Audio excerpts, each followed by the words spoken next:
Assalamualaikum warahmatullahi wabarakatuh.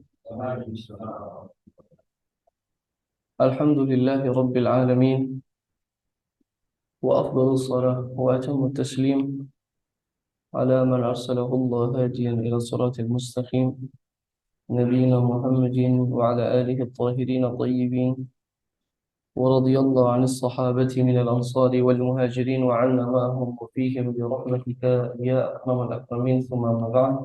Rabbi shrah li sadri wa yassir li amri wahlul 'uqdatam min lisani yafqahu qawli. Jamaah yang dirahmati Allah Subhanahu wa taala, kita kembali melanjutkan pembahasan kita masih pada subbab ketiga daripada fikih wudu, yaitu nawaqid al-wudu, hal-hal yang membatalkan wudu.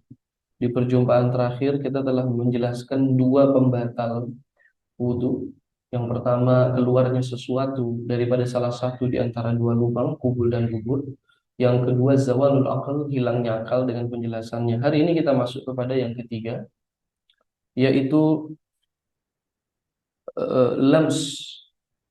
Di antara hal yang membatalkan wudu adalah melamas lawan jenis.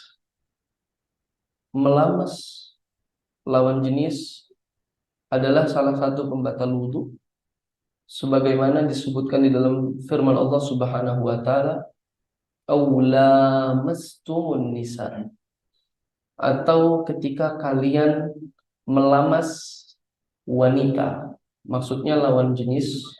Berlaku juga ketika wanita melamas laki-laki. Masalahnya adalah kata-kata melamas di dalam bahasa Arab di firman Allah tersebut menggunakan redaksi lamasa, yang mana kata-kata lamasa ini memiliki lebih dari satu arti. Dia termasuk lafadz mujmal. Kalau dalam perspektif usul fikih dan juga bahasa, lafadz mujmal adalah lafadz yang mengandung probabilitas, memiliki makna lebih dari satu, bisa bergeser kepada makna yang lain. Kata-kata lamasa, sebab itu tadi saya katakan melamas, saya tidak mau langsung menerjemahkan, sebab ini nanti mengandung perbedaan pendapat. Jadi saya tidak mau menerjemahkan menyentuh atau apa dulu. Saya menggunakan sesuai yang ada di firman Allah, melamas lawan jenis yang membatalkan wudu. Nah, kata-kata melamas atau lamasa itu arti pertamanya adalah lamas. Bedanya apa? Kalau dalam firman Allah itu pakai alif, lam alif, lamasa. Terjemahan pertamanya lamasa, tidak ada alifnya, lam mim sin. Yang mana artinya lamasa, artinya adalah bersentuhan secara sengaja atau tidak sengaja. Ini disebut lamasa. Arti kedua lamasa adalah jima', melakukan hubungan badan suami istri dengan memasukkan batang zakar kepada farj wanita. Ini disebut dengan lamasa, arti kedua. Jadi dia ada arti primer, ada arti sekunder. Arti yang pertama menyentuh. Arti yang kedua melakukan hubungan badan, itu lamasa. Nah, di dalam kaidah penetapan hukum, jika redaksi kalimat yang ada dalam Al-Quran ataupun hadis bentuknya kalimat mujmal, mengandung ambigu, probabilitas, tetapi ada arti primer dan sekunder, maka wajib yang diambil adalah arti primernya, tidak boleh diambil arti sekunder. Karena di sini ada arti primer dan sekunder, ada yang lebih kuat. Primer itu pasti lebih kuat, menyentuh, maka tidak boleh mengambil arti berhubungan badan, kecuali dalam kaidah hukumnya ya, kecuali ada penghalang yang menghalangi kita untuk mengambil arti primer, maka kita harus menggeser kepada arti sekunder. Ini nanti berlaku banyak dalam ayat Quran, Pak. Ya.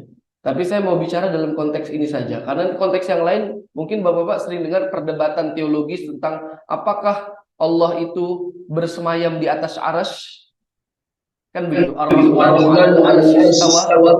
Apakah Allah memiliki sifat tangan? Kalimatnya dalam Al-Quran, yadullah fawqa aydihim. Apakah itu kan semua diperdebatkan secara teologis. Itu nanti perdebatannya pakai rumus yang tadi. Karena itu semuanya lafaz ambigu yang memiliki banyak arti. Seperti yadun, itu artinya bisa tangan, bisa kekuatan, bisa pertolongan, bisa kemampuan, dan lain-lain. Problemnya adalah arti primernya adalah tangan. Oke, apakah kita tidak boleh menggeser ke arti yang lain? Boleh atau tidaknya tergantung apakah ada penghalang. Oke, tinggalkan kasus itu, tapi contoh kasusnya sama, Pak. La masa, dalam bahasa Arab arti pertama menyentuh, arti kedua hubungan badan. Tidak boleh kita memilih arti berhubungan badan kecuali ada penghalang terhadap arti pertama. Bersentuhan.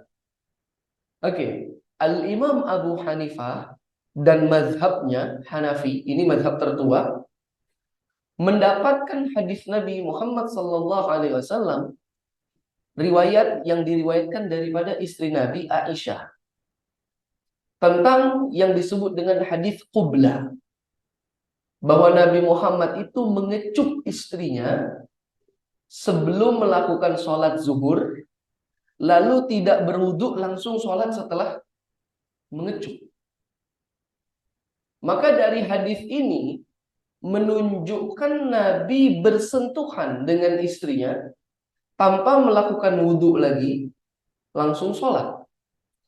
Kata Abu Hanifah, ini menjadi pembatal kepada memilih arti primer. Karena kalau kita pilih arti primer, nanti tabrakan sama hadis ini. Paham tidak ini, Bapak?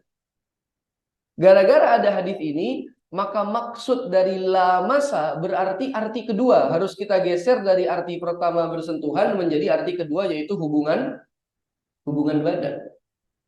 Sehingga Al-Imam Abu Hanifah atau mazhab Hanafi itu berkesimpulan arti melamas yang membatalkan wudhu artinya menjima istri, barulah batal wudhu. Karena dia memilih arti sekunder dengan alasan dia telah mendapatkan penghalang untuk arti pertama. Apa penghalangnya? Hadis qublah namanya, hadis mengecup itu. Karena ada hadis mengecup, berarti Nabi bersentuhan dengan istrinya dan tidak batal. Maka arti lamasa bukan bersentuhan, arti lamasa artinya berhubungan badan. Itu konklusi sederhananya mazhab Hanafi, Pak. Sehingga nanti arti melamas pasangan atau lawan jenis yang membatalkan wudhu, perspektif pertama adalah perspektif Abu Hanifah yang mengatakan melamas maksudnya adalah berhubungan badan. Maka selama tidak berhubungan badan tidak membatalkan sholat. Jelas tidak nih kira-kira? Oke. Rivalnya yang paling jauh ini adalah madhabnya Al-Imam Muhammad ibn Idris Asy-Syafi'i, madhabnya Imam Syafi'i. Asy-Syafi'i mengatakan, saya tidak mendapatkan indikator yang menghalangi untuk memilih arti primer, yaitu bersentuhan. Maka karena tidak ada indikator yang menghalangi untuk memilih arti primer, kata Asy-Syafi'i, wajib kita memilih arti primer, yaitu bersentuhan. Maka kata Asy-Syafi'i, maksud dari melamas lawan jenis artinya bersentuhan dengan lawan jenis. Pihak Abu Hanifah mengatakan, apakah Asy-Syafi'i tidak mengerti hadis tadi, hadis qublah itu, Pak, yang menjadi indikator? Ternyata Asy-Syafi'i telah mengetahui hadis tadi, hadis qublah. Masalahnya adalah Asy-Syafi'i ini kelewatan cerdas juga memang di dalam ilmu hadis. Dia katakan, saya telah mengkoreksi hadis tersebut. Ketika saya menganalisa hadis mengecup tadi, saya dapatkan riwayat hadis tadi itu dari Aisyah. Diriwayatkan kepada seorang yang namanya Urwah. Ini transmisi sanad, Pak, ya, transmisi informan hadis ini. Aisyah kepada seseorang yang namanya Urwah. Urwah kepada seorang yang ketiga namanya Habib ibn Thabit. Habib bin Thabit. 3 orang ini. Ini transmisi ini dianalisa oleh Asy-Syafi'i.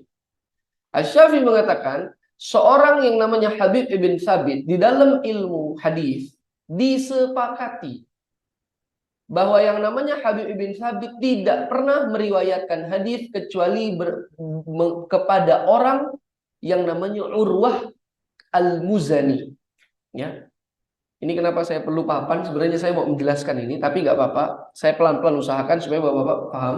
Ini perdebatan dalilnya ya.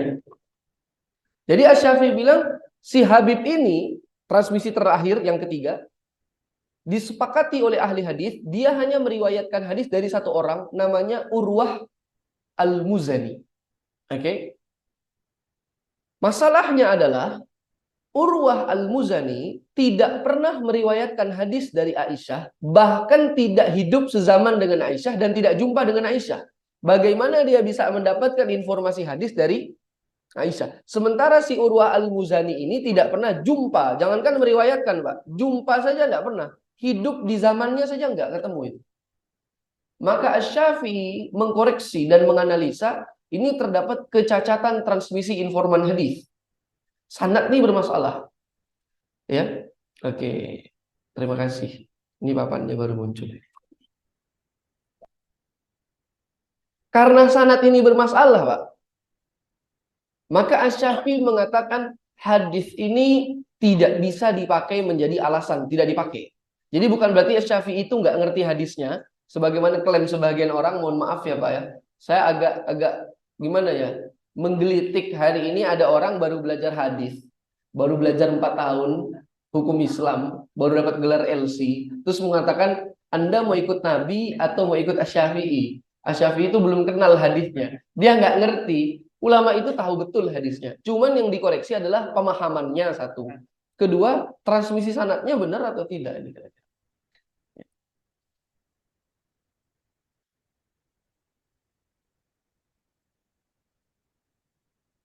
Ini hadis kecup yang tadi menjadi indikator.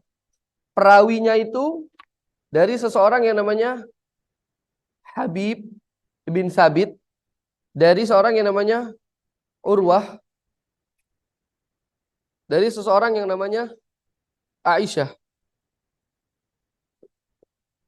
Perhatikan baik-baik. Orang ini betul berguru kepada seorang yang namanya Urwah, dan satu-satunya dia berguru kepada yang namanya Urwah. Urwah siapa?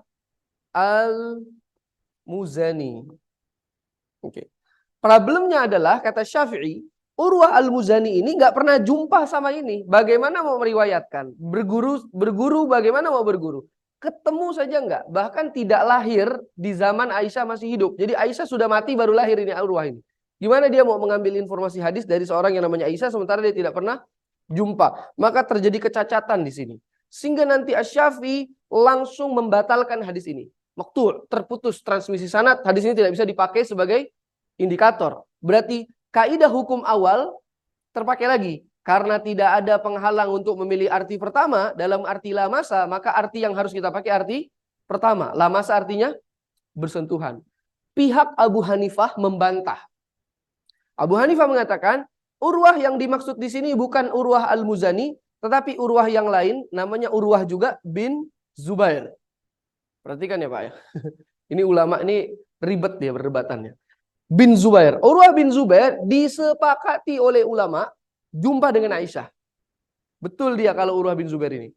Dia jumpa dengan Aisyah dan dia salah satu periwayat hadis dari Aisyah. Asy-Syafi'i cerdas. Asy-Syafi'i katakan, jika Anda memaksakan dari sini ke sini benar, Anda jangan lupa dari sini ke sini kita sudah sepakat yang namanya Habib bin Thabit hanya pernah berguru dengan Urwah al-Muzani, tidak pernah kepada Urwah yang lain. Maka kalau dipaksakan dari sini ke sini benar, maka ini ke bawahnya salah. Kita paksakan ini benar, maka ini ke bawahnya salah. Akhirnya Asy-Syafi'i berkonklusi tidak ada indikator yang bisa merubah makna primer kepada makna sekunder, maka makna aula mastumun nisa, dan ketika kalian melamas wanita, yang membatalkan di situ artinya ketika kalian menyentuh wanita. Jelas tidak nih kira-kira? Ya. Jadi ini perdebatannya bukan satu pakai hadis, satu nggak ngerti hadis, Pak. Ini perdebatan masalah interpretasi dengan melihat indikator yang lebih kuat yang mana. Bisa dipahami? Oke. Kita kembali kepada masalah lamas. Jadi kata-kata lamasa. Ini jima yang pertama. Hanafi, Pak ya. Yang kedua Syafi'i sentuh. Ada sisa dua madhab. Ahmad bin Hambal dan juga Malik bin Anas. Madhab Hambali dan madhab Maliki. Ini main aman dia. Madhab Maliki dan madhab Hambali main aman. Dia bersepakat dengan Asy-Syafi'i punya teori bahwa arti lamas adalah bersentuhan. Tetapi dia tidak 100% mengikut Asy-Syafi'i. Karena dia mendapatkan indikator lain. Ada hadis-hadis Nabi ketika sholat malam, di dalam riwayat hadis tersebut kaki Nabi bersentuhan dengan kaki Aisyah saat tidur malam. Dan Aisyah meriwayatkan hadis itu, bahwa Nabi saat tidur malam itu beberapa kali bersentuhan dengan Aisyah yang sedang tidur. Hadisnya pun sahih. Oke, maka madhab Malik dan Ahmad bin Hambal berada di tengah-tengah. Mengatakan aulamastum, ketika kalian melamas artinya menyentuh, namun dengan syarat ada syahwat. Karena Nabi menyentuh istrinya saat sholat namun tidak pakai syahwat, menurut mereka, interpretasi mereka, tidak batal wudhunya. Maka kata Malik bin Anas dan Hambali, Imam Malik dan Imam Ahmad, madhabnya mengatakan menyentuh wanita tidak membatalkan wudhu kecuali ada syahwat. Kalau kamu bersyahwat menyentuh, batal. Ini perbedaan tiga madhab. Kalau Hanafi mau pakai syahwat, mau nafsu, mau nggak pakai syahwat, selama cuman sentuh, tidak terjadi hubungan badan, tidak akan batal. Rivalnya Asy-Syafi'i itu. Asy-Syafi'i mau nyentuhnya pakai syahwat, nggak pakai syahwat, sengaja, tidak sengaja, batal. Ini mainnya di tengah-tengah. Menyentuh aslinya batal, tapi harus pakai syahwat. Kalau tidak pakai syahwat, tidak batal. Pertanyaannya, apakah madhab Syafi'i tidak tahu hadis yang dijadikan indikator oleh Malik dan juga Ahmad bin Hambal tadi, bahwa Nabi menyentuh istrinya saat sedang tidur? Asy-Syafi'i lagi-lagi karena dia orang cerdas memang. Dia paling cerdas dalam metodologi Asy-Syafi'i ini. Dia bukan hanya mengetahui hadis, tetapi metodologi pendalilannya cukup kuat. Asy-Syafi'i bilang, saya tahu hadis itu. Bahkan hadis itu sahih menurut saya. Tetapi bukan transmisi sanad lagi yang dipermasalahkan, pemahamannya. Karena redaksi menyentuhnya lagi-lagi redaksi ambigu. Asy-Syafi'i mengatakan boleh jadi Nabi saat menyentuh yang tersentuh adalah kain yang dipakai oleh Aisyah, bukan langsung kulit Aisyah. Sehingga nanti itu menjadi dalil lain oleh Asy-Syafi'i untuk memberikan syarat kepada batalnya wudhu dengan bersentuhan. Saya tidak mau panjang lebar dalam pendalilan. Pada intinya akhirnya ulama memiliki interpretasi yang berbeda-beda daripada melamas lawan jenis. Boleh kita pilih jima, maka yang ikut madhab Hanafi, sentuh mau kayak gimana pun, mau pakai syahwat nggak akan batal, Pak. Yang penting nggak jima gitu ya. Kalau pakai pendapat tengah-tengah ini, ya kalau menyentuh tapi tidak pakai syahwat, istrinya cium kening, cium tangan habis sholat, terus kita mau sholat ba'diyah gitu, atau mau sholat yang lain lagi, juga tidak batal selama tidak ada syahwat. Dan ini yang banyak dipakai. Ini yang banyak dipakai. Nah, kalau pakai madhab Syafi'i, ya ini yang sangat-sangat strict. Pokoknya sengaja, nggak sengaja kesentuh, emang niat nyentuh lagi syahwat, nggak pakai syahwat, pasti batal. Pasti batal. Jelas atau tidak nih kira-kira sampai di sini?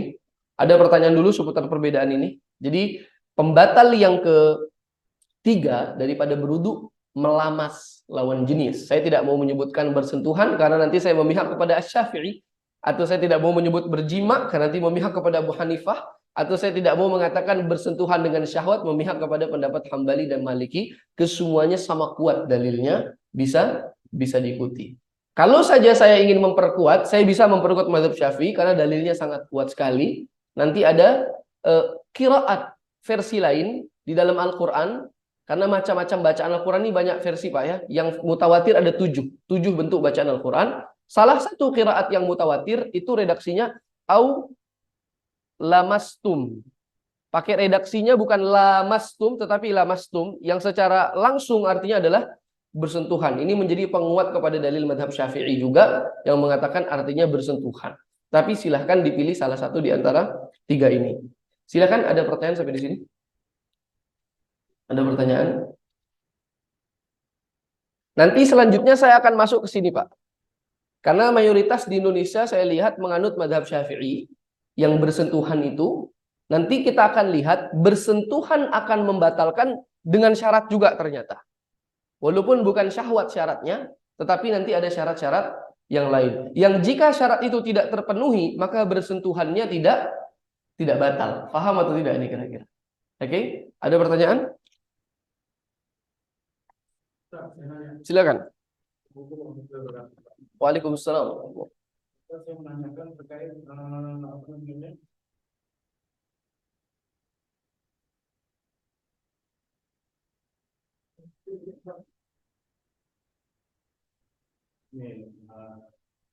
kunut nazilah itu. Ini keluar dari nazil.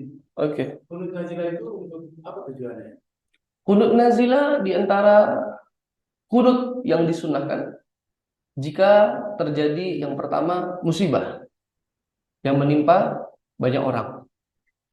Yang kedua, jika saudara-saudara kita dari kalangan umat Islam diperangi dan Rasulullah melakukan kunut nazilah setidaknya tidak kurang dari 40 hari. 1 bulan sampai 40 hari. Jika ada musibah, jika ada saudara-saudara yang diperangi, dizalimi, maka disunahkan membaca doa kunut nazilah. Itu salah satu bentuk kepedulian, ya, tanda seseorang yang beriman peduli kepada saudara yang lain di hadapan Tuhan, karena dia berdoa kepada Allah untuk memberikan pertolongan. Ya, itu tanda bentuk cinta dan kasih dan peduli kita kepada saudara yang lain. Itu kunut nazilah. Dan kunut nazilah tidak disunahkan setiap hari. Harus ada penyebabnya. Tsunami, gempa bumi, atau musibah-musibah besar, atau ada peperangan, saudara-saudara kita diperangi. Ya, seperti hari ini kita punya saudara-saudara sampai detik ini masih habis-habisan ya dibombardir yang ada di Palestina itu. Ini bentuk kezaliman kemanusiaan. Bahkan kita tidak perlu bicara agama, orang yang berakal melihat dari sisi kemanusiaan saja ini adalah kezaliman. Di luar konteks agama atau politik atau negara, kita berbicara kemanusiaan. Apalagi kalau misalnya memang mayoritas mereka orang yang beriman kepada Allah Subhanahu wa taala. Seperti itu kira-kira, Pak. Terima kasih. Itu. Sistem pekerjaannya, apakah ketika sebelum kita melakukan sholat misalkan kayak maghrib gitu, Isya, apakah kita mesti harus kasih informasi ke jamaah gitu? Baik, terima kasih. Kunut nazilah ini para ulama diperdebatkan kapan dikerjakan. Sebagian hanya mengatakan di sholat Jumat, sebagian mengatakan di sholat fardu, sebagian mengatakan di sholat fardu yang berjamaah. Tetapi di luar konteks itu tidak ada kewajiban menginformasikan, karena makmum cukup mengaminkan saja apa yang dibaca oleh imam. Dan hal ini hal yang sudah lumrah terjadi. Sebagaimana kunut subuh, ya kan? Kalau imam yang pakai kunut subuh nggak perlu bilang kami kunut. Kalau imam lagi nggak pakai kunut, nggak perlu juga bilang kami nggak pakai kunut. Ya, makmum cukup mengikuti saja. Jika imam berkunut, silahkan diaminkan. Imam tidak berkunut, ya sudah, kita tidak mengaminkan. Begitu juga dengan kunut nazilah. Kira-kira seperti itu, Pak. Terima kasih pertanyaan. Sama-sama. Dan di hari-hari semacam ini masih disunahkan untuk melakukan kunut nazilah, Pak, ya. Sebab kita masih melihat hari ini saudara-saudara kita diperangi dengan keadaan-keadaan yang tidak menyenangkan kepada mereka semua. Maka sunnah kita baca kunut nazilah.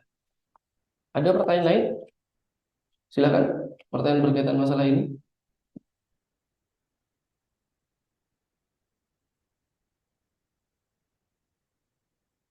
Kalau tidak ada, ini masih ada waktu, Pak. Berapa menit? Masih banyak? Saya lanjutkan. Kita masuk ke dalam pembahasan yang Syafi'i. Bersentuhan. Oke? Kita sudah clear sama yang 3 perbedaan ini, Pak. Tapi saya asumsikan Bapak-Bapak banyak kepada yang madhab Syafi'i, maka kita masuk ke dalam syarat madhab Syafi'i. Bukan berarti yang ini kita nggak bahas. Yang ini sudah cukup menurut saya. Nanti kalau ada yang mau ikut ini silahkan. Mau ikut ini silahkan. Ini dibolehkan. Jadi nggak usah ribut. Yang saya sedih itu, mohon maaf, banyak dai-dai berstatement, ini ada hadisnya ini loh, Nabi itu mengecup. Terus dari pemahaman dia yang sangat sederhana, dia langsung menyimpulkan ke tengah jamaahnya yang ada ribuan itu, ini kalau Anda lihat belajar fikih madhab Syafi'i, itu dia nggak ngerti hadis ini, gitu kan? Seakan-akan dia ini orang yang baru hidup sekarang ngerti hadis itu, ulama zaman dulu nggak ngerti hadisnya. Padahal dia nggak ada apa-apanya sama ulama zaman dulu itu, Pak ya. Jadi nggak boleh kita seperti itu. Ya, justru perdebatannya perdebatan instrumen pendalilan, metode. Dia tahu hadis ini, tapi transmisinya dipermasalahkan. Dua, redaksi hadis itu redaksi ambigu, yang mana secara kaidah hukum redaksi ambigu itu menganut interpretasi yang luas. Boleh saja kita mengarahkan kepada A, B, C, dan D selama dalilnya dikuatkan. Jadi kita nggak perlu lagi menghina-menghina perbedaan seakan-akan satu orang doang yang ngerti gitu ya. Hadisnya saya udah tahu, ini hadisnya sahih gitu. Nah, itu orang bodoh biasanya ngomong kayak gitu. Kalau yang langsung menyalahkan orang terus dengan cara hadisnya sahih, dia nggak ngerti hadisnya. Nah, ini pasti orang ini nggak ngerti hukum, dapat saya pastikan. Mungkin cuma banyak hafal hadis tapi nggak belajar ilmu pendalilan. Seperti itu. Kembali kepada masalah. Kita masuk kepada pembatal menyentuh. Ya. Wa syurutu naqdil wudu'i bil iltiqa'i, adapun syarat-syarat batalnya wudu dengan bersentuhan. Di dalam mazhab Syafi'i ada syaratnya. Yang pertama, an yakuna bil basyarah. Harus yang bersentuhan itu kulit dengan kulit. Fa kharaja bihi as-sinnu wadh-dhufru wasy-sya'r, maka tidak termasuk daripada membatalkan wudu dengan bersentuhan jika yang bersentuhan bukan kulit dengan kulit. Ya, walaupun jarang, tetapi bisa saja. Misalnya apa? Ad-dhufr. Dhufr itu kuku, Pak. Jadi misalnya kukunya nggak sengaja bersentuhan, ya, dengan kulit atau kukunya dengan kuku, ini apakah batal? Dapat dipastikan tidak batal. Karena yang namanya lamasa dalam mazhab Syafi'i artinya bersentuhan itu harus kulit dengan kulit. Wa kharaja bihi as-sinnu, ini tidak masuk akal tetapi tetap dijelaskan ya. Gigi. Ya siapa orang mau menyentuh gigi kan gitu. Mungkin ini cuma Romeo dan Juliet yang habis sholat dia rindu pasangannya, nggak mau batal wudhu, mazhab Syafi'i dia bilang gigi kamu aja saya sentuh gitu. Ya gigi, Pak. Dan yang paling masuk akal yang ketiga, asy'ar, rambut. Maka kalau rambut, misalnya kita menganut mazhab Syafi'i, Pak, istri Bapak habis sholat, setelah berdoa dia mau pergi, cium tangan nggak bisa, dikecup kepalanya, rambutnya itu batal atau tidak? Tidak batal. Karena rambut, bukan kulit. Atau kita mengusap rambutnya dia. Misalnya kita mengusap rambutnya. Kalau pakai mazhab Syafi'i itu tidak batal karena bukan kulit dengan kulit. Jadi syarat yang pertama harus kulit. Yang kedua, daripada syaratnya adalah ikhtilaful jins. Berbeda jenis kelamin. Ini sudah pasti. Berbeda jenis kelamin. Fala naqdha bainal mar'atain, maka wanita dengan wanita tidak akan mungkin batal. Warrajulain, dan laki-laki dengan laki-laki tidak mungkin batal. Wa kadzalikal khunsa lisyak. Demikian tidak akan batal jika jenis kelaminnya adalah khunsa. Apa itu khunsa? Khunsa adalah orang yang lahir dalam keadaan tidak diketahui pasti jenis kelaminnya. Apakah tidak punya kelamin atau kelaminnya ganda. Ini disebut dengan khunsa, bukan transgender. Jangan salah paham ya. Transgender itu kelaminnya jelas, dia rubah. Kalau ini khunsa nih, dua kelamin. Ada kan yang seperti itu, Pak ya? Lahir, terus untuk menetapkan dia laki atau perempuan perlu observasi. Biasanya ahlinya dokter nanti. Kalau bapak-bapak pernah ingat tahun berapa itu sempat viral. Ada salah satu atlet kita itu, atlet yang tadinya voli itu, perempuan terus jadi laki-laki. Itu kan setelah observasi daripada ahlinya kan gitu, akhirnya ditetapkan. Nah, itu khunsa namanya. Ada khunsa nih macam-macam, Pak. Ada khunsa muskil, khunsa yang sulit sekali, ada khunsa yang sebenarnya kelaminnya jelas gitu. Tetapi ada kelamin lain kecil misalnya gitu, atau tumbuh payudara tapi kelaminnya yang satu kecil perempuan, satu laki-laki. Ini nanti disebutnya khunsa kasus ini. Khunsa kalau bersentuhan dengan laki-laki tidak batal. Si laki-lakinya tidak batal, khunsanya tidak batal. Kalau dia bersentuhan dengan perempuan, nggak batal juga. Jadi khunsa ini kanan kiri oke. Kalau dia sentuh laki dia tidak batal, dia sentuh perempuan dia tidak batal, si lakinya tidak batal, si perempuannya tidak batal. Ya, khunsa. Ya. Tapi kalau dia sentuh bersamaan laki-laki dan perempuan, maka dia batal. Laki-lakinya tidak batal, perempuannya tidak batal. Anggap nih khunsa di tengah-tengah, Pak ya. Ada khunsa di tengah-tengah. Dia punya teman laki dan perempuan. Dalam keadaan berwudu. Dia pegang satu laki sebelah kanan, satu kiri. Bersamaan. Saat itu dia wudunya batal. Si laki tidak batal, si perempuan tidak batal. Mungkin kasusnya jarang, tetapi kita perlu tahu namanya khunsa itu ada. Dan khunsa itu bukan haram, karena bukan dibuat-buat. Bawaan dari lahir. Itu ciptaan Tuhan. Bahkan dia dimuliakan oleh agama. Karena dia tidak bisa memilih, kan? Dia tidak mengetahui itu namanya khunsa. Ketika dia telah ditetapkan oleh dokter laki-laki, maka dia sudah bukan khunsa lagi, dia berstatus laki-laki. Ketika ditetapkan perempuan, maka dia sudah bukan khunsa lagi, dia berstatus perempuan. Seperti atlet kita itu sudah jelas laki-laki sekarang, sudah bukan khunsa. Tapi ketika belum diketahui, dia dihukumi sebagai khunsa. Oke, jadi harus berbeda jenis kelamin. Laki-laki tidak akan batal bersama laki-laki. Perempuan tidak akan batal bersama perempuan. Cuman di dalam perspektif mazhab Syafi'i ada permasalahan berkaitan dengan amrod. Ya. Amrod, walaupun saya sebenarnya mau menjelaskannya agak susah karena tradisi amrod ini di kita saya rasa nggak ada, tetapi sebagian ulama ada yang mempermasalahkan amrod. Amrod itu laki-laki, tulen asli, namun berpenampilan seperti wanita. Bukan. Amrod itu laki-laki berwajah lembut.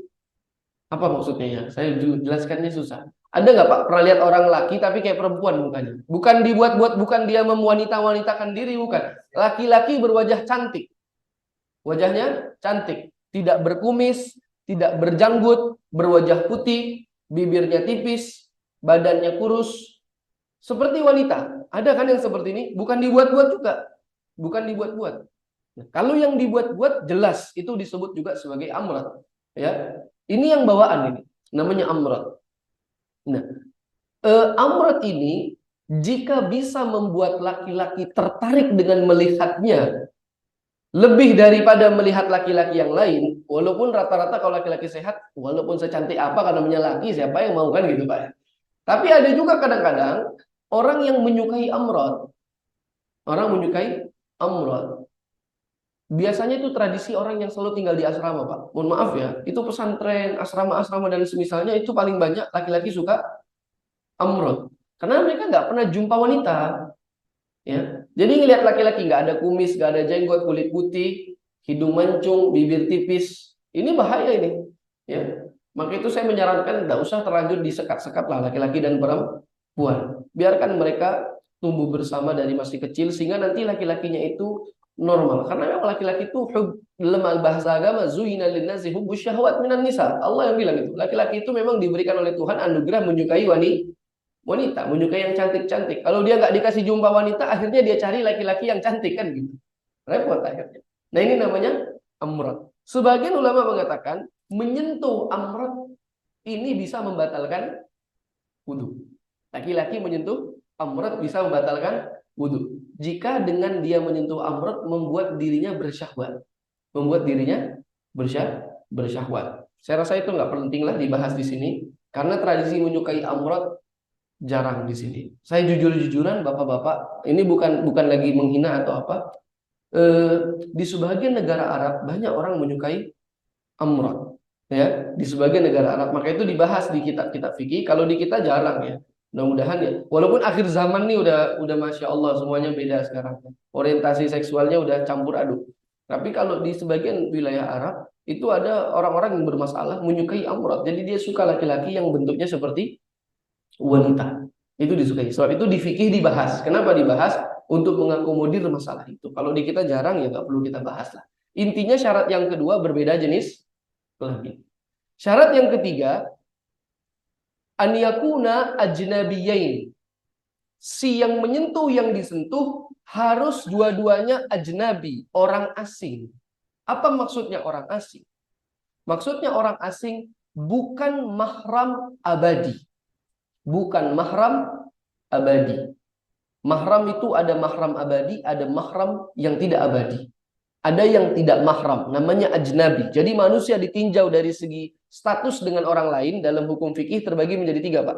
Mahram abadi, mahram tidak abadi, ajnabi. Mahram abadi saja yang kalau bersentuhan ini tidak akan batal. Adapun mahram yang tidak abadi dan ajnabi, jika bersentuhan batal. Maksudnya apa? Syarat bersentuhan akan batal kalau yang bersentuhan itu ajnabi dan mahram yang tidak abadi. Apa maksudnya mahram? Mahram artinya orang yang diharamkan untuk dinikahi. Itu namanya mahram. Biasa kita sebut muhrim. Sebenarnya bukan muhrim ya. Muhrim itu orang pakai kain ihram, namanya muhrim. Mahram namanya orang yang diharamkan. Mahram saya adalah orang yang saya haram nikahi. Itu namanya mahram saya. Siapa yang haram saya nikahi? Ibu kandung saya, saudari perempuan saya, nenek saya, putri saya, tante saya dari pihak ayah, tante saya dari pihak ibu, saudara sesusuan saya kalau ada. Ini semuanya adalah mahram bagi saya. Haram saya nikahi. Mereka semua tidak batal kalau bersentuhan dengan saya. Paham atau tidak ini Pak? Yang batal adalah selain mahram abadi. Ada mahram juga Pak, tapi tidak abadi. Ipar. Ipar itu mahram, tapi tidak abadi. Ipar itu haram dinikahi selagi dia masih berstatus ipar. Misalnya saya mau poligami Pak. Oke, misalnya saya boleh menikahi wanita yang bukan mahram saya. Adik ipar saya misalnya belum bersuami. Kalau saya mau punya istri, istri pertama kakaknya, istri kedua adiknya, itu tidak boleh dalam Islam. Kenapa? Karena selama dia masih berstatus ipar oleh saya, maka dia haram saya nikahi, dia mahram oleh saya. Tapi lain cerita, jika saudaranya meninggal dunia, biasanya ada istilah namanya turun ranjang. Turun ranjang tuh haram nggak? Katanya ipar nggak boleh nikahi. Oh tidak haram. Kenapa? Karena sudah bukan berstatus ipar. Makanya dia mahramnya mahram muakkad namanya. Mahram yang terikat oleh waktu. Selama saudarinya masih berstatus istri saya, dia mahram sama saya. Tapi ketika saudarinya bukan istri saya, apakah cerai atau meninggal dunia, maka dia bukan lagi mahram, saya boleh nikahi dia. Jadi turun ranjang itu halal. Makanya namanya mahram muakkad, bukan mahram abadi. Tapi kalau ibu saya, putri saya, tante saya, anak saya, nenek saya, ini namanya mahram abadi. Sampai selamanya dia akan menjadi mahram. Jelas tidak kira-kira? Tapi kalau saudari istri, ipar, itu mahram yang terikat oleh waktu. Nah, saudari istri, mahram yang bukan abadi, juga kalau saya sentuh batal. Selebihnya namanya ajnabi, Pak. Ajnabi itu orang asing. Jadi orang asing dalam perspektif fikih di sini bisa jadi dia keluarga. Jadi orang asingnya bukan orang yang asing menurut kita. Kalau kita kan terminologi orang asing, orang tidak kita kenal, gitu, Pak. Maksud orang asing di sini siapa? Selain mahram abadi, itu namanya orang asing. Berarti sepupu saya, anak paman saya, perempuan, itu ajnabi, orang asing bagi saya. Dia keluarga, namun dalam masalah bersentuhan dianggap orang asing. Makanya bersentuhan dengan dia batal. Istri paman batal. Ya, ini bagi laki-laki, bagi perempuan sama sebaliknya. Kalau perempuan mahram abadinya bapaknya, anak lakinya, saudara kandungnya, pamannya dari bapak, pamannya dari ibu, kakeknya, cucunya, itu semuanya mahram abadi.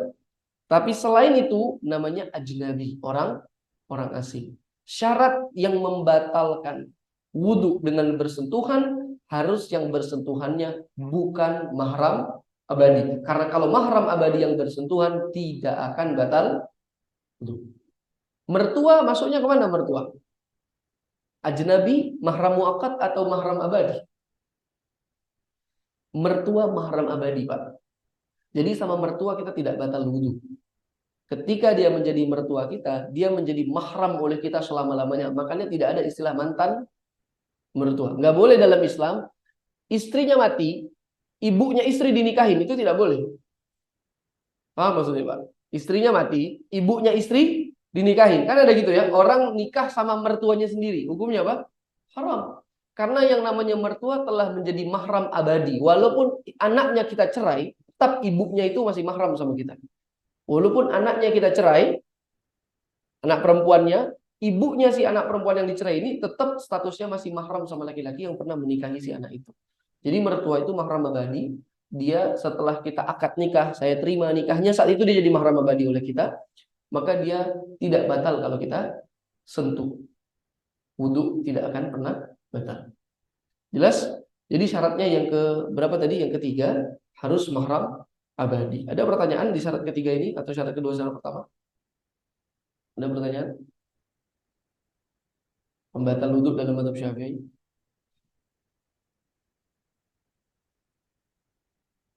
Silakan Pak. Kalau saudara kandung lawan jenis batal kan? Tidak. Kan mahram abadi tadi. Saudara kandung Pak ya. Kakak perempuan, adik laki-laki atau sebaliknya itu tidak akan pernah batal karena itu mahram abadi. Kan tidak boleh. Adik dinikahi sama kakaknya boleh apa enggak? Pernikahan adik kakak haram hukum karena itu mahram abadi. Ya. Makanya istri kita tuh bukan mahram. Kalau istri kita mahram, haram dinikahi. Istri itu bukan mahram. Makanya menyentuh istri batal karena istri bukan mahram. Kalau dia mahram tidak boleh kita nikahi dia. Karena dia bukan mahram, makanya boleh kita nikahi. Seperti itu kira-kira. Ada pertanyaan? Waalaikumsalam. Silakan. Terkait dengan yang membatalkan ini ada rumusnya nggak? Kita dari kondisi-kondisi tertentu, jika sedang berolahraga itu membatalkan atau tidak? Atau mungkin bisa nggak kita sampaikan, tapi ketika kondisi tertentu kita taklid berpindah. Berpindah. Terima kasih. Rukhsah tidak ada. Kalau berpindah boleh. Tapi dalam mazhab Syafi'i misalnya gini, saya saklek Pak ya, ikut mazhab Syafi'i Pak. Mau lagi umrah, mau lagi haji ya tetap pembatalnya sama, tidak akan pernah berubah. Cuman dianjurkan untuk mengikuti pandangan yang lain. Ya, jadi lebih tepatnya itu. Karena kalau rukhsah seakan-akan nanti ada perubahan hukum kan gitu. Bagi mereka yang berpendapat itu batal, tetap batal. Tapi ulama Syafi'i sendiri di dalam fikih haji dan umrah mengatakan disarankan untuk tidak ikut pada mazhab kami. Dia sendiri yang ngomong ini. Ini statement ulama Syafi'i. Disarankan untuk berpindah kepada mazhab ini atau mazhab ini. Kebanyakan pindahnya ke Maliki, Pak. Ya, pindahnya ke Maliki.